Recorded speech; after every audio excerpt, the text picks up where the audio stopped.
সব জেলাগুলিতে বৃষ্টিপাতের সম্ভাবনা থাকছে, সাথে দমকা ঝোড়ো হাওয়া, দু এক জায়গায় বজ্রবিদ্যুতের সম্ভাবনা রয়েছে। পশ্চিমের জেলাগুলো এবং উপকূলের সংলগ্ন জেলাগুলো তুলনামূলকভাবে কিছুটা বেশি ঝড় থাকার সম্ভাবনা রয়েছে। দু এক জায়গায় 50 থেকে 60 কিলোমিটার প্রতি ঘন্টায় দমকা ঝোড়ো হাওয়া থাকার সম্ভাবনা। কলকাতা পার্শ্ববর্তী অঞ্চলে প্রধানত মেঘলা আকাশ, দু এক পশলা বৃষ্টিপাতের সম্ভাবনা, সাথে দমকা ঝোড়ো হাওয়া থাকার সম্ভাবনা রয়েছে।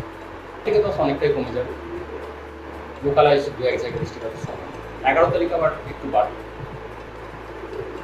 তাপমাত্রা প্রধানত মেঘলা আকাশ থাকার কারণে এবং বৃষ্টিপাতের কারণে দিনের তাপমাত্রা অনেকটাই কমে যাবে। যেটা তাপপ্রবাহ চলছিল পশ্চিমের জেলাগুলো বা অন্যান্য জেলাগুলোতেও দক্ষিণবঙ্গে বড় অস্বস্তিকর হয়ে যাচ্ছিল। তাপমাত্রা 4-5 ডিগ্রি অনেকটাই কমে যাবে। কলকাতার ক্ষেত্রে যদি বলা হয়, দিনের সর্বোচ্চ তাপমাত্রা গত 24 ঘন্টা ছিল 37 ডিগ্রি কাছাকাছি। উত্তরবঙ্গের জেলাগুলিতে দু এক জায়গায় বৃষ্টিপাতের সম্ভাবনা থাকছে আগামী 4-5 দিন, দু এক জায়গায় বজ্রবিদ্যুতের সম্ভাবনা রয়েছে। আর দিনের তাপমাত্রা যদি দেখা হয়, দিনের তাপমাত্রা অনেকটাই কমে গেছে। যেটা কালকে ছিল, গতকাল ছিল, গত 24 ঘন্টায় ছিল 37 ডিগ্রির কাছাকাছি। হিউমিডিটি, আর্দ্রতা বেশি থাকার কারণে কিছুটা অস্বস্তি রয়েছে, তবে যেটা কয়েকদিন ধরে চলছিল সেটা অনেকটাই কমে যাবে।